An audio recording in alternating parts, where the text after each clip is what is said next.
বলবেন যে আপনার সাথে সম্ভবত একজন প্রার্থী আছে পাশেই দেখছি, তিনি আসলে কোন দলের বা তিনি স্বতন্ত্র নির্বাচন করছেন কিনা, আর এই নির্বাচনের সময় তো বেশি বাকি নেই, কেমন দেখছেন সেখানকার পরিবেশ? আসলে মীর নেত্রকোনার এই দুটি উপজেলায় চতুর্থ দফার নির্বাচন অনুষ্ঠিত হবে আগামী 7 মে।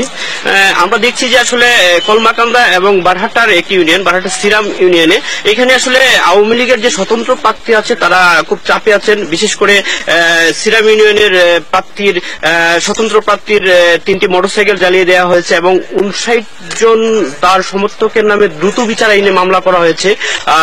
যে প্রার্থী নিজে আজকে নেত্রকোনায় গিয়েছিলেন, আমাদের সাথে কথা বলেছেন যে আসলে উনি এলাকায় ঢুকতে পারছেন না, তার সমর্থকদেরকে মারধর করা হচ্ছে, দোকানপাটে হামলা করা হচ্ছে। পাশাপাশি কলমাকান্দা উপজেলার নাজিরপুর ইউনিয়নে ওইখানেও আসলে আওয়ামী লীগের এক স্বতন্ত্র প্রার্থীকে মারধর করে ময়মনসিংহ হাসপাতালে চিকিৎসাধীন অবস্থায় আছেন।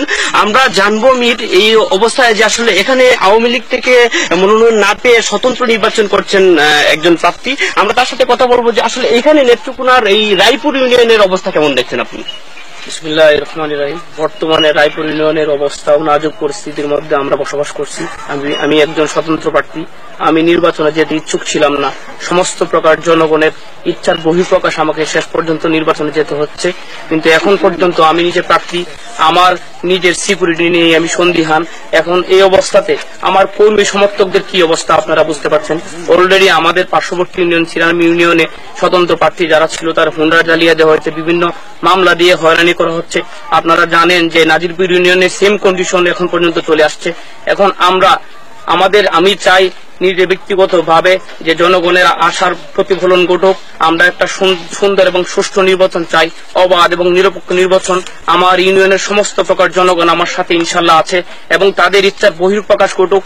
যারা ঊর্ধ্বতন কর্মকর্তা আছেন, প্রশাসন আছেন, নির্বাচন কমিশনার আছেন, সবার কাছে আমাদের আকুল আবেদন, আমার জনগণের আকুল আবেদন, আমরা চাই যে একটা শান্তিপূর্ণ অবাধ সুষ্ঠু নির্বাচন, যাতে আমাদেরকে হেনস্থা না করা হয়। মীর, আপনি শুনছেন যে আসলে এই আওয়ামী লীগের এই স্বতন্ত্র প্রার্থী এই দাবি করছেন যে আসলে সুষ্ঠু একটা নির্বাচন এবং স্থানীয় ভোটাররা যাতে ভোট কেন্দ্রে গিয়ে নির্বিঘ্নে। অসংখ্য ধন্যবাদ কামাল হোসেন, তিনি যোগ দিয়েছিলেন আমাদের সাথে নেত্রকোনা থেকে। আমরা একটু নড়াইলেও যেতে